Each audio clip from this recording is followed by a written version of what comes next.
Good morning, everyone. Happy Thursday to all of you. Here's your daily news report and fourth stimulus package update. In today's video, I will be bringing you up to date on the latest news and information. Democratic lawmakers in Congress are extremely worried that they may not be able to pass a new spending bill. If you would like to enter this coming Friday's $100 Walmart gift card giveaway, please make sure to watch until the end of this video. A number of key Democrats say that their party should take matters into their own hands and raise the national debt limit by itself once Republicans block their plans as expected in the Senate, underscoring the lack of options facing the White House and Democratic leaders in the face of stiff GOP resistance. But going at it alone would force Democrats to employ a time-consuming budget maneuver that would bog down both chambers, especially the Senate, and subject their members to a parade of politically charged votes, with the national debt approaching nearly $30 trillion.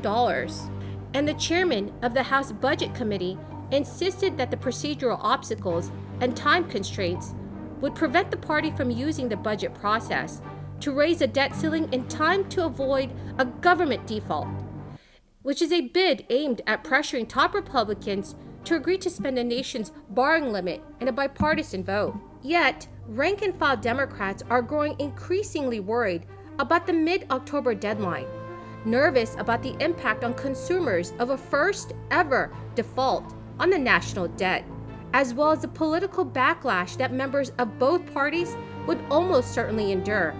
They say that party leaders should indeed take steps to raise the debt ceiling through the budget process, regardless of the obstacles they encounter along the way. So everyone, what are your thoughts about America's debt ceiling? Please leave them in the comment section below. The powerful chairman of the House Ways and Means Committee, Richard Neal, told CNN he'd support taking steps to raise the debt ceiling with just Democratic votes through the budget process.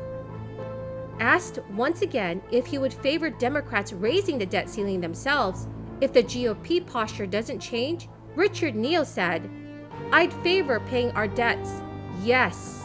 Yet Republicans are not blinking, and only a handful have left open the possibility that they may even support the stopgap measure, namely because the package includes billions of dollars in aid for communities hit hard by natural disasters, like Louisiana.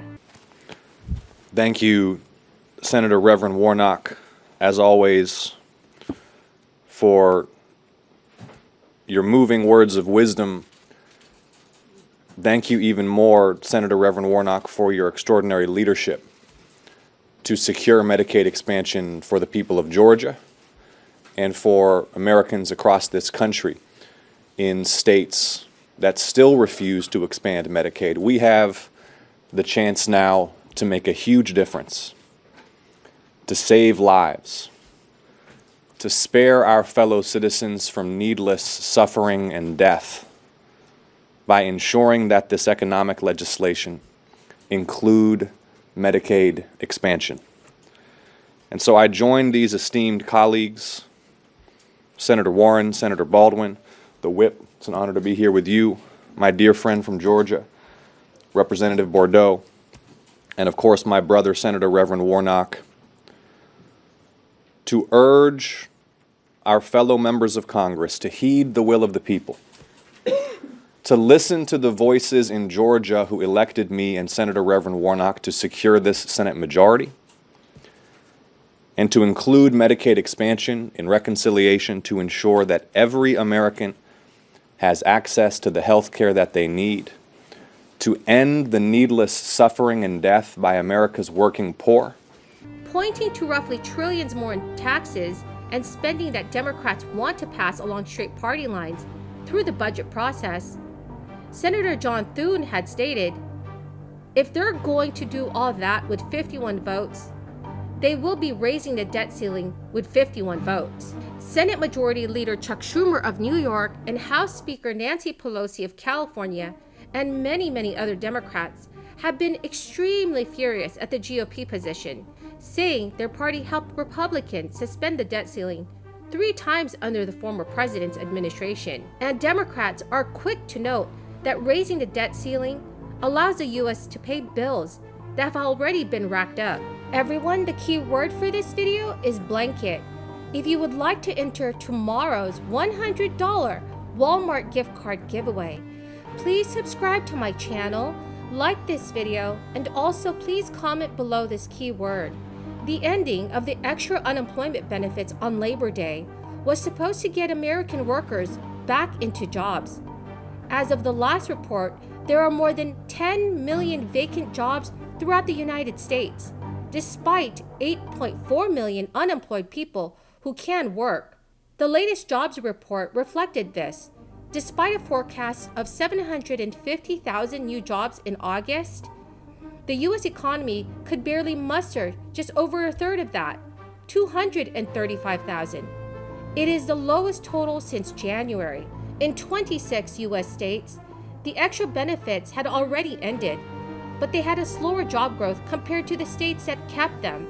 It still remains to be seen how they will affect the September jobs report when it is released in early October.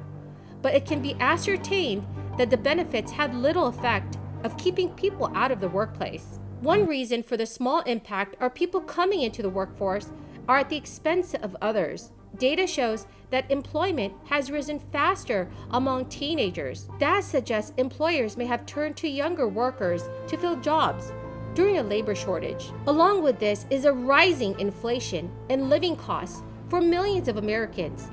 This means that wages are being offered are getting smaller in real terms month to month. Workers have seen the importance that their labor has had during the crisis. While the ending of the unemployment benefits will have an effect long term, there are many more factors people are considering before they return to work. Issues like childcare, as well as a domineering crisis. Referring once again to the August jobs report, there is no guarantee that people will keep taking up new jobs. So everyone, do you agree with me that Congress should provide much more financial assistance for the American people? Please leave your thoughts in the comments section below. Thank you so much, everyone. Thank you so much, everyone, for joining me here this morning. I appreciate every single one of you. If you would like to enter my $100 Walmart gift card giveaway, which is scheduled for tomorrow, please subscribe to my channel, like this video, and also comment below this keyword. Thank you so much, everyone, and have a very blessed Thursday.